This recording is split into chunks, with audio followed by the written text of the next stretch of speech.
છેલ્લા 1 વર્ષથી ઉભરાતી ગટરો બાબતે લેખિત તેમજ મૌખિક રજૂઆતો કરવા છતાં પરિણામ નહીં મળતા સ્થાનિક રહીશોએ ધરણા ઉપર બેસવાની ચીમકી આપી હતી, જે બાદ પાલિકા તંત્ર દોડતું થયું હતું અને સફાઈ હાથ ધરાઈ હતી। આમોદ નગરપાલિકામાં વોર્ડ નંબર 1માં ઉભરાતી ગટરોથી લોકો ત્રાહિમામ પુકારી ઉઠ્યા હતા।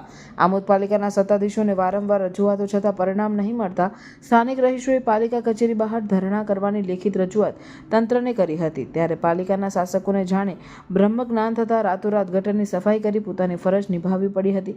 આમોદ નગરપાલિકાના માજી પ્રમુખ સાજિદ અલી રાણાએ આક્ષેપ કર્યા હતા કે ઉપપ્રમુખનો વોર્ડ હોવા છતાં ઠેર ઠેર ગંદકીનું સામ્રાજ્ય જોવા મળી રહ્યું છે।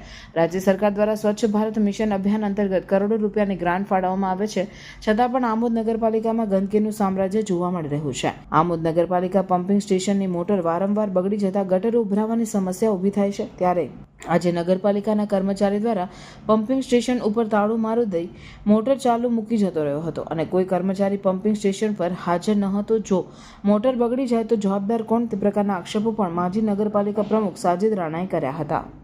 અહીંના રહીશોએ નગરપાલિકામાં લેખિત મૌખિક રજૂઆત કરવા છતાં પણ કામ નહોતું થતું। આજે હું પમ્પિંગ સ્ટેશનની બાજુમાં ઊભો છું। 3 મહિનાથી અહીંયા 3 મોટરો બેસાડવામાં આવે છે। એક જ મોટર કાલેથી કાર્યરત થયેલી છે અને મોટર ચાલુ છે તો એ છતાંય કોઈ કર્મચારી નથી, તારા મારેલા છે। ખરેખર પુરસા નવી નગરીની અંદર ગટરો ઉભરાય છે, વરસાદી પાણીનો જે કાંસ આવેલો છે તે ઉભરાય છે। 1 વર્ષથી આ ફરિયાદ કરવામાં આવેલી હતી।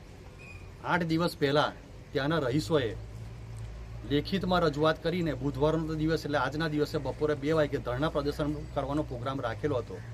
ગઈકાલે મુખ્ય અધિકારી જોડે વાત થયા પ્રમાણે એમને રાતોરાત મોટર બેસાડેલી છે ને ગટર સાફ કરવામાં માણસો મોકલેલા છે, તો ખરેખર ધન્યના પાત્ર છે। પણ હું એટલું કહેવા માગું છું કે સ્લમ વિસ્તાર છે, ગરીબો રહે છે, એમની નાની મોટી વાતોને સાંભળવામાં આવે। અમે કોઈ રાજકારણ રમવા માંગતા નથી, પણ લોકો તકલીફમાં છે। મુખ્ય અધિકારી શ્રીને બી હું 8 દિવસ પહેલાં સ્થળ ચકાસણી કરવા માટે લઈ ગયેલો હતો। એમને ખુદે જોયેલું છે કે ખરેખર પરિસ્થિતિ ખરાબ છે। ચૂંટાયેલા પ્રમુખ, ચૂંટાયેલી પાંખ એવું જો કહેતી હોય કે અમારું વાત સાંભળતા નથી, એ દયાજનક વાત છે। ઉપપ્રમુખ શ્રીનો બી મત વિસ્તાર છે, એમના મકાનની સામે બી કચરાપેટી છે, એમના સામે પમ્પિંગ સ્ટેશન આવેલું છે, એ લોકોને પણ અમે રજૂઆત કરેલી છે। આ પમ્પિંગ સ્ટેશનની આજુબાજુમાં જે જાહેરની અંદર આ આટલું બધું શૌચાલય કરી જાય છે, જેને લઈને તમે શું પ્રતિક્રિયા આપો છો? ખરેખર આ જે શૌચાલય કરી જતા હોય તો નગરપાલિકા એનું ધ્યાન રાખવું જોઈએ। આજુબાજુના બાવર બી સાફ કરવા જોઈએ, સાફ સફાઈ રાખવી જોઈએ। એમની બેદરકારી છે। અત્યારે એક મોટર ચાલે છે, કોઈ કર્મચારી હાજર નથી, એ બી દયાજનક વાત છે। કામ થવું જોઈએ। અમે કોઈ રાજકારણ રમવા માટે નથી આવેલા, પણ જ્યારે નાનામાં નાના માણસનો અવાજ દબાવવામાં આવશે ત્યારે અમે એમની સાથે ઊભા રહીશું। હું આશા રાખું છું કે મુખ્ય અધિકારીએ જે કામગીરી કરેલી છે એ કામગીરી ચાલુ રહે અને સંપૂર્ણપણે પૂર્ણ કરે। અહીંયાના લોકોની જે સમસ્યાઓ છે તે દૂર કરે। મુખ્ય અધિકારીએ ગઈકાલે મારી જોડે વાત કર્યા પ્રમાણે એમને કામ ચાલુ કર્યું છે, તે હું એમને ધન્યવાદ આપું।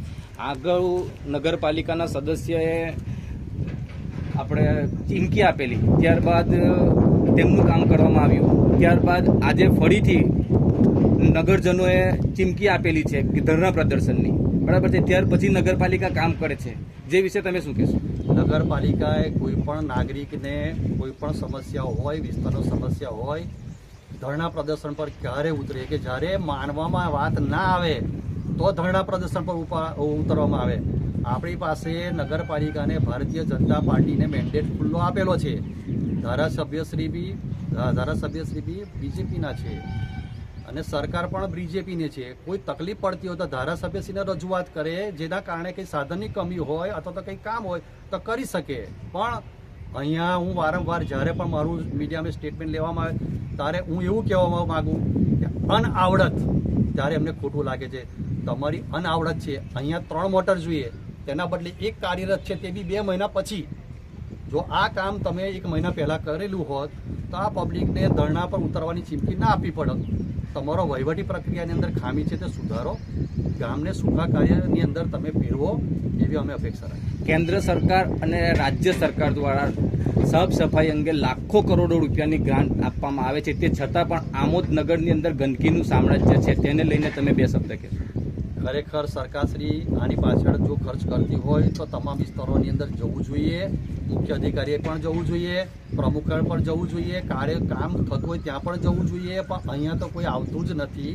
ઘણા વિસ્તારોની અંદર કોઈ કર્મચારી અથવા તો કોઈ અધિકારી જતા નથી. એ જવું જોઈએ. વિકાસના કામ પણ એવું છે, તમે ધ્યાન નહીં આપો તો પછી પરિસ્થિતિ એની જ થવાની છે. સરકારના લાખો કરોડો રૂપિયા બરબાદ થવાના છે. સ્વાભાવિક વાત છે.